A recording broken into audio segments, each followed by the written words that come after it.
Hola, mi nombre en realidad es Rosa, pero me he puesto Ilava Mati, que cuando hago yoga es el nombre que nos ponemos todos. Quizás sea un delirio de ama de casa. He creado este canal, es la primera vez que hago esto. Estoy horrorizada, asustada, pánico escénico.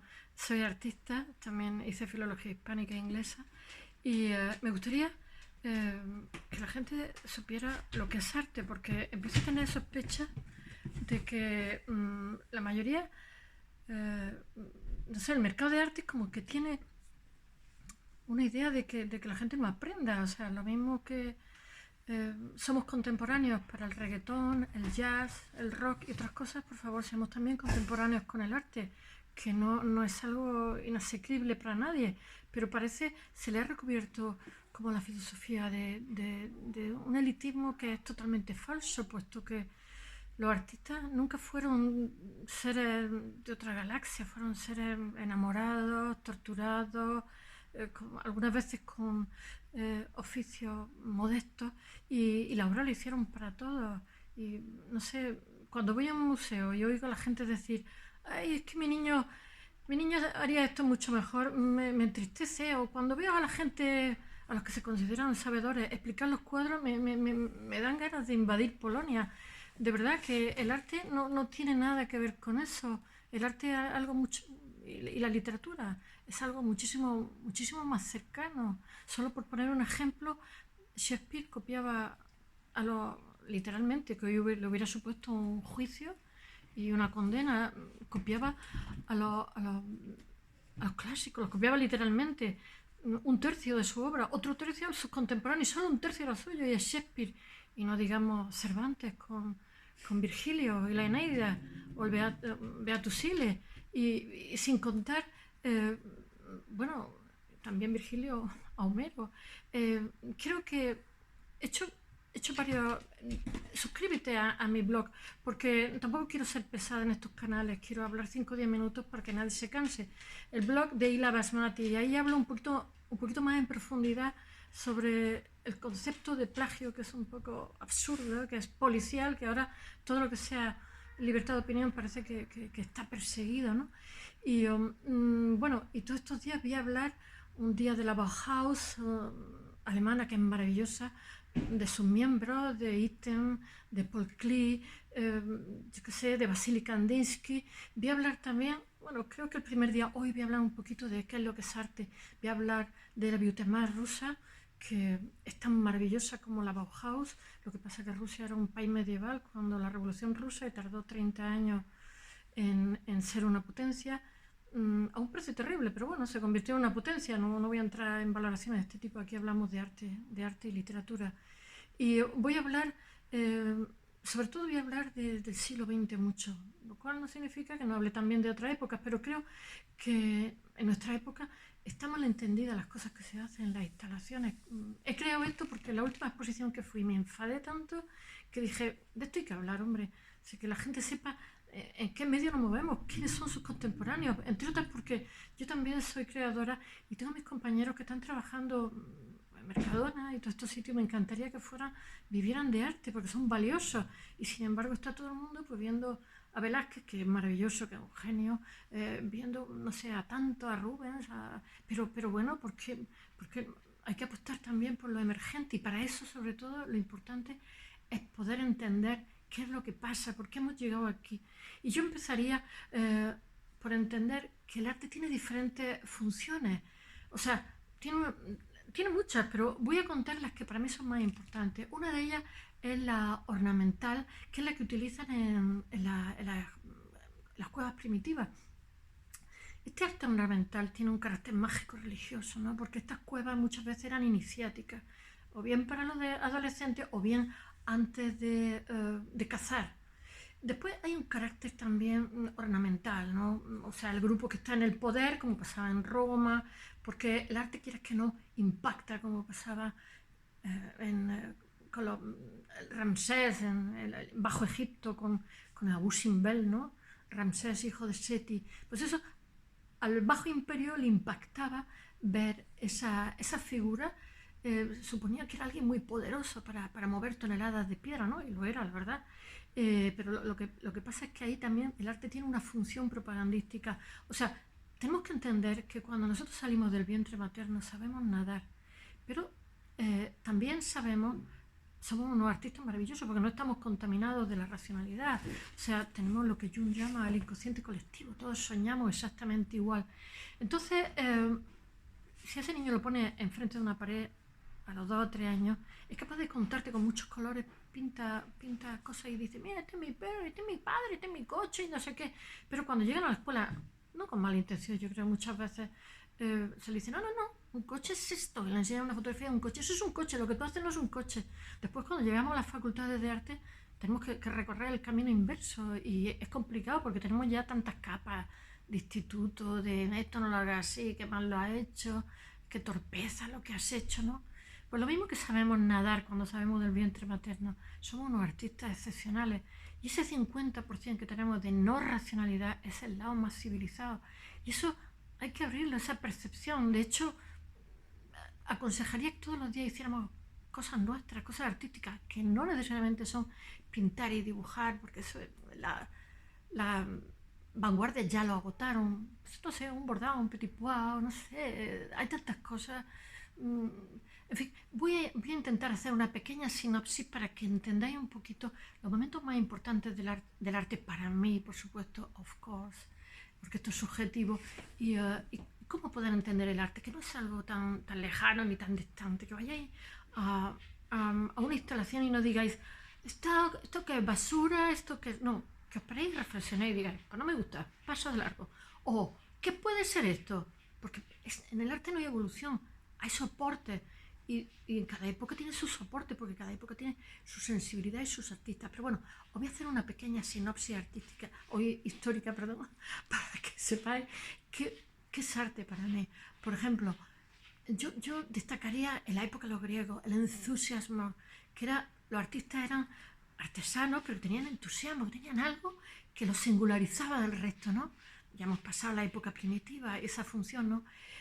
Después llegamos a otra fase, que es el Renacimiento, donde está la perspectiva caballera, donde el artista es centro del universo, donde hay unos puntos de fuga, donde hay profundidad, pero también donde a las escenas, cuando se hacen murales en Florencia, las escenas también se contextualizan, o sea, ya no está la Biblia lejos, ya la Biblia está en Florencia o en Italia, ¿no?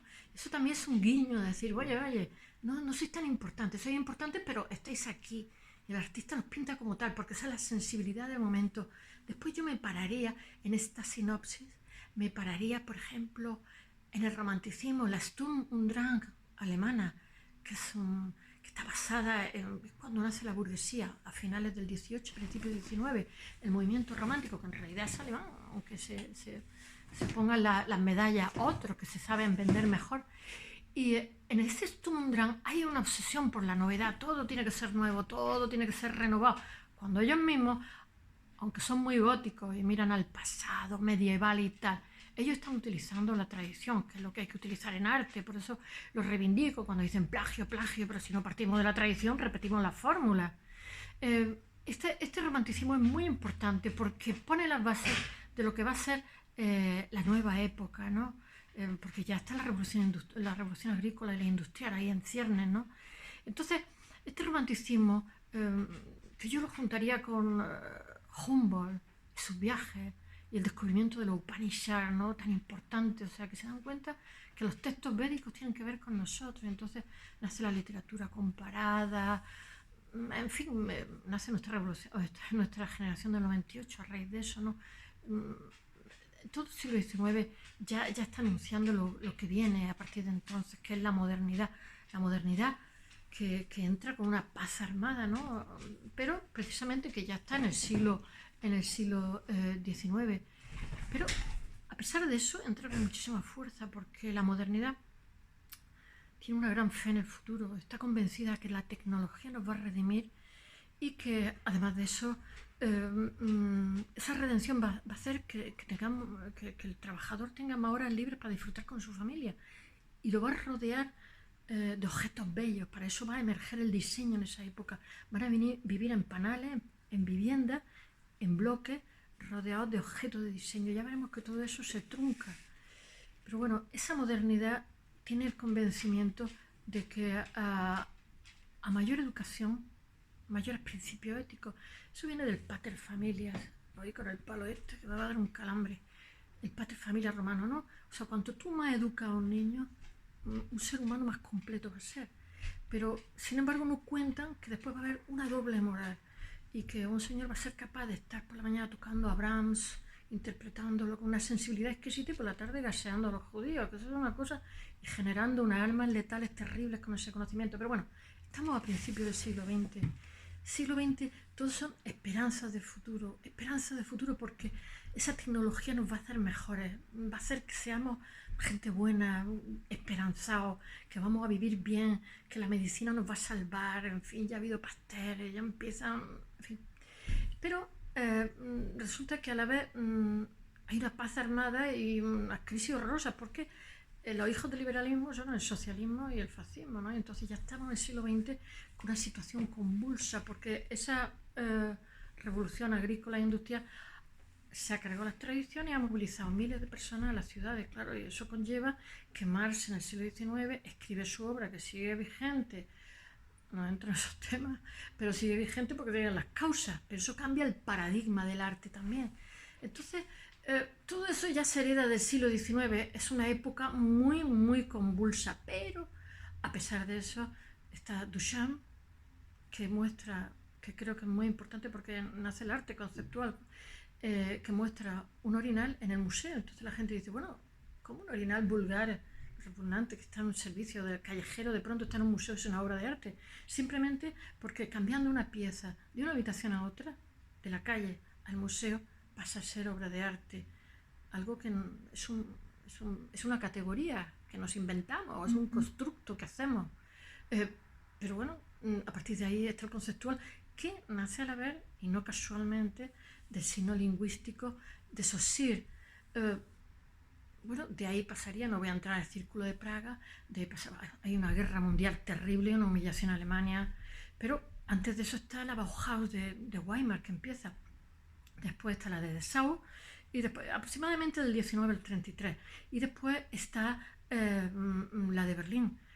Es decisiva porque crea el diseño. Ellos crean el diseño con la idea social, de que tiene muchísima importancia porque las escuelas de arte a partir de entonces son como ellos la crean. Paralela a ella está la Biutemar rusa, de las dos voy a hablar mucho porque son muy interesantes. Más curioso porque están dirigidas por arquitectos y en un principio ni siquiera tenía departamento de arquitectura. La Bauhaus es un punto y aparte en Europa porque ellos viven esperanzados en una época de entreguerras que es un horror porque tienen depresión económica, está el nacimiento del nazismo y tanto a la Biutemar rusa, que está menos publicitada, como son las dos escuelas de arte importantísimas y de diseño, hablo también de la Tatri, como la Bauhaus, se los cargan los totalitarismos, a uno el ruso y al otro el nazi. Dos escuelas que todos sus componentes, o la mayoría de ellos, o mueren o emigran a Estados Unidos por la cuenta que les trae, porque si los pillan hacen de ellos picadillos. Pero curiosamente, tanto los comunistas como los nazis capitalizan artísticamente todo lo que ellos consiguen, y eso es un guiño tremendo porque es fantástico. Bueno, hay un antes y un después de esta escuela. Después no quiero pararme en Walter Benjamin porque si no, esto que tiene que ser una cosa breve sería larga. Ya hablaré de él largo y tendido. Lo mismo que de los miembros de la Biotemas y de Bauhaus, de Itten, de Paul Klee, de Vasily Kandinsky. En fin, son tan interesantes que cada uno por sí solo son un mundo. Pero bueno, estamos haciendo una sinopsis, no quiero enrollarme y me lo estoy haciendo. De ahí pasaría a la Segunda Guerra Mundial y después a la posguerra. La posguerra es que en realidad empieza la posmodernidad ahí, no por nada, sino porque el individuo moderno se ha desilusionado de la ideología, ha visto que ha llevado a genocidio. Eso es un fallo horroroso. Europa cambia el centro de París a Nueva York. Y bueno, Occidente envejece, se resquebraja. Entonces ahí yo subrayaría los pensadores también, en Theodor Adorno, que es muy interesante para entender el arte, aunque parezca una tontería, ¿sabes? En Albert Camus, ¿cómo se llama? El francés este, que no me acuerdo. Bueno, de ahí pasamos a los años 50, donde está el pop, porque ya Estados Unidos ha subido como potencia. El pop ya es los medios de comunicación, los medios ya toman el poder, ya es el cómic, es una época importantísima para interpretar el arte, pero hay que tener en cuenta que las vanguardias a principios del siglo, utilizando las fórmulas, se han cargado el arte porque los soportes de la fotografía y el cine hacen que la funcionalidad del dibujo y la pintura eh, no tenga, o sea, el dibujo y la pintura no tienen por qué ser ya los retratos de la novia con quien te vas a casar y cosas así. Entonces los artistas en la vanguardia les permite experimentar y agotan las fórmulas, con lo que a partir de entonces hay otro proceso. O sea, en los años 50 ya el arte procesual, ya están también los pensadores, Lacan, toda esta gente que son muy, muy importantes porque con ellos interpretamos las artes. He de deciros que los años 50 son imprescindibles porque a finales de los 50 y principios de los 60 surge una época importantísima que es el entorno. El entorno es un concepto sociológico. Eh, ya están las instalaciones. Tú te metes en una instalación y lo ves desde una perspectiva distinta. Estás dentro de la obra, ¿no? Y te puede parecer una cosa súper triste, te puede parecer muy, muy alegre. Tienes una percepción distinta a la realidad ahí dentro. Es la época también de los happenings, la época de los performance. Y entonces también emerge el lanar, que es muy, muy importante, porque es lo que condicionará el arte posterior. Y también emerge la luz. Ten en cuenta que ahora mismo se han agotado las fórmulas clásicas, entonces los soportes son la luz del espacio, que después también ha venido el territorio y paisaje. O sea, todo esto conforma lo que es el arte hoy día. Entonces, el arte saca las piezas de la galería. La gente, los artistas están un poco cansados, que todo tenga que seguir uh, un circuito que los condiciona. Todo eso prosigue hasta que en los 80 las periferias llegan al poder y todo eso, todas esas minorías que llegan al poder condicionan también el cambio de paradigma, incluso el deconstructivismo de Derrida, que democratiza el arte, por decirlo de alguna forma, ya que la mirada única hegeliana se la carga. De todo esto y mucho más voy a hablar en mi blog, un poquito más ampliado. No quisiera hablar más de 10 minutos, ya me estoy pasando. Suscríbete al blog de Ira Basmati y te encantará, porque me voy a cargar todo ese elitismo de cartón piedra que estoy segura que en el fondo el coleccionismo del mercadearte fomenta. El arte es algo más cercano que cualquiera pueda entender y no tiene por qué ser ni rico, ni guapo, ni listo. Es algo que hicieron para todos. Besos. That's all, que dicen los ingleses. Hasta otra.